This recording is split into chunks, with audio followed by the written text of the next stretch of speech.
Hey everybody, I'm John Granado, and that's Josh Jordan. You can hear us on ESPN 97.5 and 92.5. Hit subscribe. All of our Texans content, and they're good again. We want to talk about the Texans, so hit subscribe so that you get all of our Texans content here at Sports Map Texans. CJ Stroud's great rookie campaign rolls on. The only debate left is how great has it been? If the Texans beat the Ravens, is this the best rookie QB campaign in NFL history?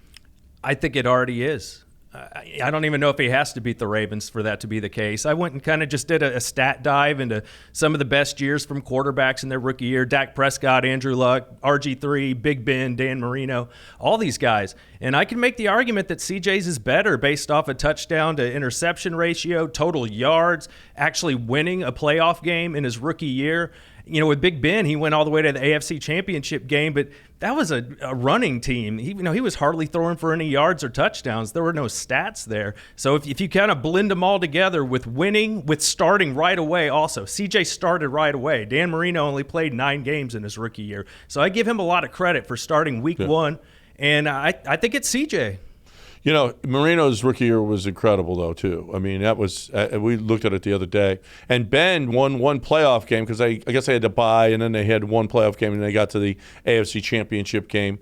But you got a couple of guys that have won a couple of playoff games their rookie year, including Brock Purdy last year, and then he hurt his elbow. That was a pretty good year. But it wasn't what CJ is doing. Mark Sanchez, he won a couple of games his rookie year. He's Mark Sanchez. So that's Joe Flacco won a couple of games, a couple of playoff games his rookie season. So that was big. If he has a Ben Roethlisberger type career, then I am going to say I'll take a Ben Roethlisberger career right now. I'm a little bit worried because I think Bobby Slowick's gone.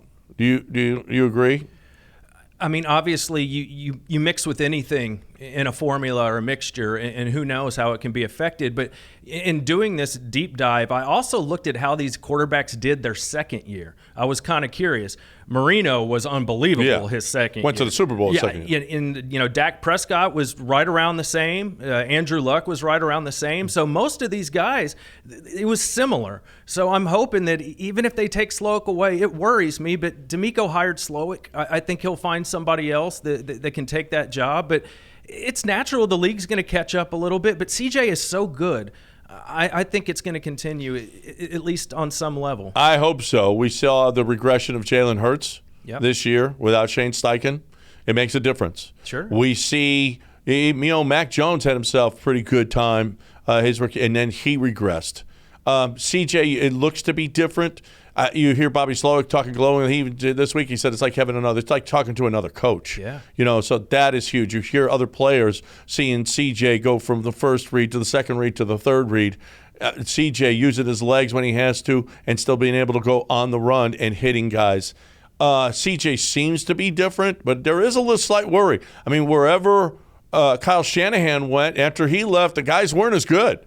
And Bobby Slowick might have a little bit of – I want them to grab somebody from the Shanahan tree, and let's keep this – as long as that happens. Maybe Gerard Johnson is who's learning under Bobby Slowick right now. Quarterback coach. You know what? But you don't know that he's going to be able to call plays the same as Bobby Slowick has been. No, but to be fair, Bobby Slowick had never called plays until this year. That was all Shanahan. So that's what makes me feel a little better. It's like Bobby hadn't had any experience at this until this season. So maybe they can, grab an apple from the same tree and have similar success. It's hard to imagine it's going to be this good, but I think it'll be close, and CJ should get better, as he progresses and evolves. And maybe there's a chance Bobby Slowick doesn't like any of the jobs out there. Yeah. It's not like, the pick of the litter is out there. They're usually bad jobs if they're open, right? And do you want to go work in Carolina? I don't know. Ben Johnson last year, he said, you know what? I'm out. I'm going to stay in Detroit, and he's probably the number one guy out there this offseason. But it sure would be nice, Bobby. Look at Ben Johnson. Do what Ben Johnson did. Stay where you're at. It's better here. The grass isn't greener in North Carolina. They suck. Okay, you want to work for that? You want to work for David Tepper? No, you want to work for Cal because he's a great, great, great owner as opposed to David Tepper. D'Amico did something similar. Remember, a lot of people were interested in him the previous coaching cycle, and D'Amico's like, no, I'm going to wait another year. So hopefully Bobby listens to that advice and we have this offense again for next season. Sure would be nice to have him back.